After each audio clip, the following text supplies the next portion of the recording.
me chamo Renata, estamos aqui no Explicador Virtual para conversarmos sobre história. Vamos lá? Nossa conversa hoje vai ser sobre a expansão comercial europeia. Lembra dos ideais de mercantilismo que nós já conversamos? Qualquer coisa vocês deem uma olhadinha na videoaula, tá? Não há problema nenhum.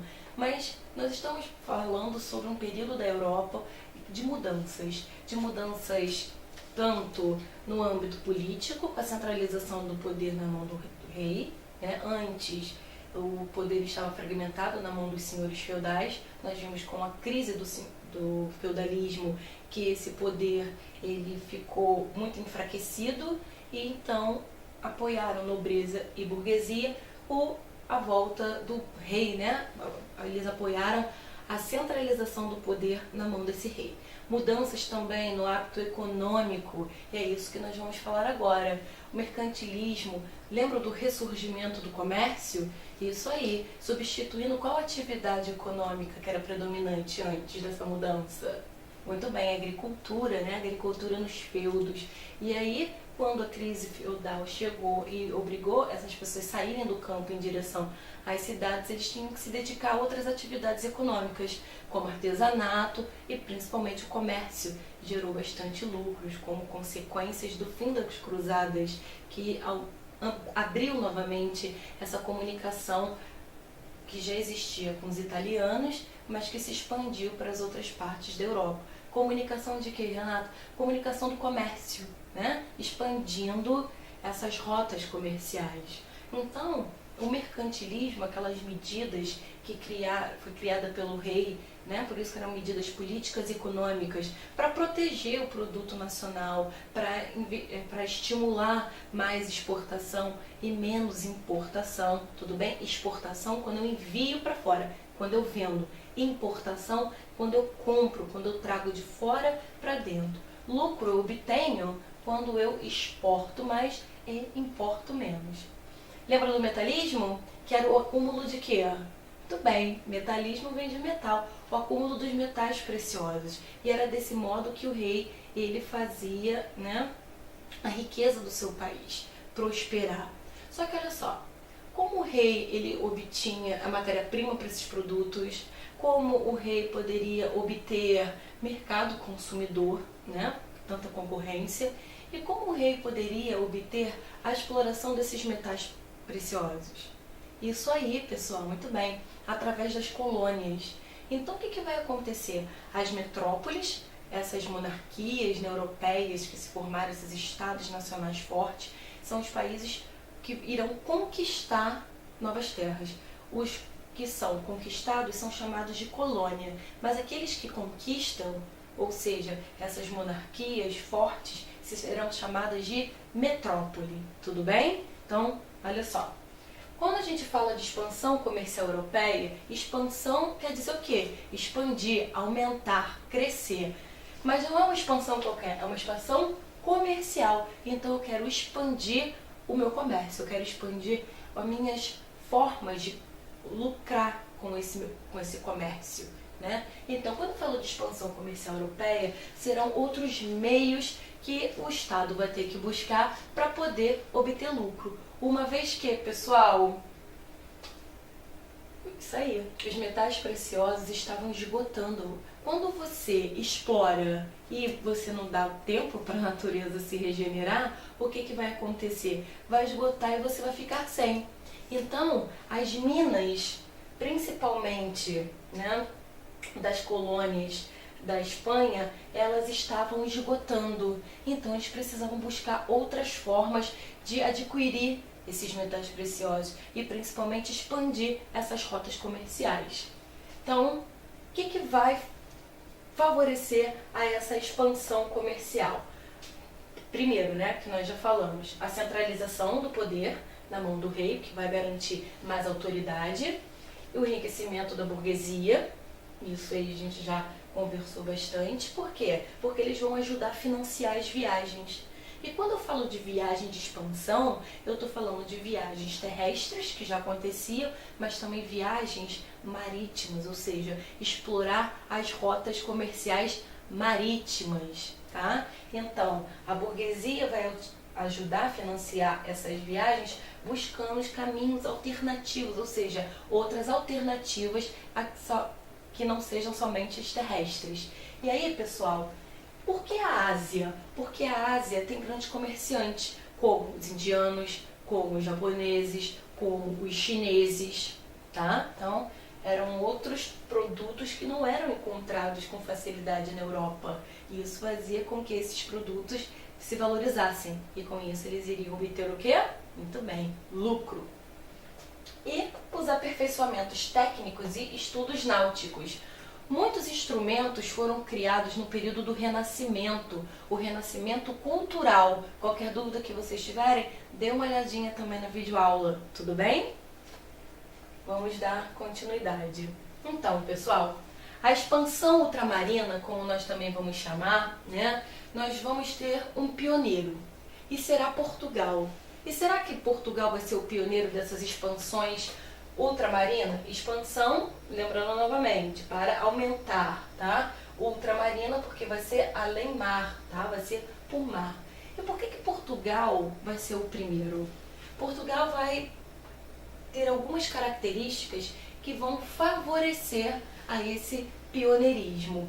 Quando eu falo de pioneirismo, eu estou falando que ele será o primeiro e, além do incentivo do rei, vai ter também sempre... Por que incentivo do rei? Melhor, vamos lançar uma perguntinha. Por que incentivo do rei? Porque quanto mais eu expando as minhas atividades econômicas, mais rico fica o meu Estado e mais poder ganha o rei. Nunca podem esquecer disso, tá, pessoal? A legitimação do rei está em cada ato que é feito. Então, quanto mais forte o Estado, mais forte é o rei também, certo? Então, vamos lá. Como eu vou ter esse apoio? Já falei, né? Burguesia vai apoiar porque eles vão lucrar. E também vão sempre o quê? Ganhar status sociais. Muitas dessas viagens era não só patrocinada, mas apoiada, né? Pela nobreza, porque quanto mais importante elas se tornariam, mais importante também se tornaria o apoiador, certo? Então, todos acabavam lucrando, não só economicamente, mas lucravam posicionando-se politicamente, legitimando o seu poder, principalmente o poder de influências, tá? Então, vamos lá explicar por que Portugal foi o primeiro, por que Portugal foi o pioneiro? Em primeiro lugar, pela sua localização geográfica. Lembra que Portugal está lá na Península Ibérica, e é península por quê? Porque uma parte está presa no continente, mas toda a outra está cercada pelo mar. Então a localização geográfica de Portugal já era excelente para que eles pudessem se dedicar às embarcações. Conhecimento marítimo, por estarem próximo, né, do mar, eles já tinham um certo conhecimento e isso ao longo do tempo só foi se aperfeiçoando. Centralização do governo, ou seja, Portugal foi um dos primeiros um dos primeiros reinos, né? Um dos primeiros locais que adotou a monarquia centralizando o poder. Monarquia o quê? A figura do rei. Então Portugal vai ser um dos primeiros estados nacionais, uma dessas primeiras monarquias nacionais. E devido à sua localização geográfica, incentivo do rei, apoio da burguesia, só ia somando cada vez mais fatores favoráveis. E o que vai acontecer, pessoal? Portugal vai começar a conquistar terras, né? Iniciando por Celta em 1415. 1415, século, tudo bem, século XV. E aí, as conquistas vão durar até o século que a gente vai ver, século seguinte. Aqui é o século XV que vai iniciar. Tudo bem? Vamos lá?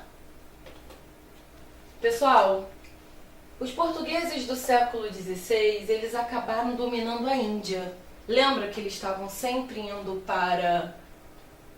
Onde? Isso aí, a Ásia. Eles estavam sempre em direção à Ásia. E na Índia, eles encontraram muitos produtos também, o que eles vão chamar de especiarias. Muito bem. Tem esse nome de especiarias, mas na realidade eram temperos, tá? Temperos ou outros produtos como cerâmica, porcelana, que não eram muito encontrados na Europa. Esses produtos, eles vão gerar muito lucro para Portugal, certo? Então, vamos lá. Melhor ainda quando a gente visualiza através do mapa, né? Então, olha só, aqui a península. Percebam que uma parte está presa ao continente e as outras partes banhadas pelo oceano. O Oceano Atlântico. Aqui nessas linhas pontilhadas, nós temos algumas viagens de alguns portugueses, ou não necessariamente portugueses, mas navegadores que eram financiados pela coroa portuguesa. Tudo bem? E percebam que as rotas sempre levavam para a Índia, sempre levavam para a Ásia, certo? Olha só, a gente está vendo aqui uma imagem, na imagem, um pontilhadinho, que uma das viagens vai acabar sendo a nossa próxima conversa, que será sobre o descobrimento da América, né? Quando esses europeus eles vão chegar no continente americano. A gente vai conversar sobre isso em breve, mas a gente vai principalmente agora prestar atenção nessas conquistas que eles estão fazendo para chegarem à Índia. Tá vendo aqui essas duas imagens, essas duas legendas representam os produtos, olha, ouro, pedras preciosas, especiarias e também na África a gente vai perceber o comércio de escravos, que já era um hábito desde muito tempo atrás, desde a antiguidade, tudo bem?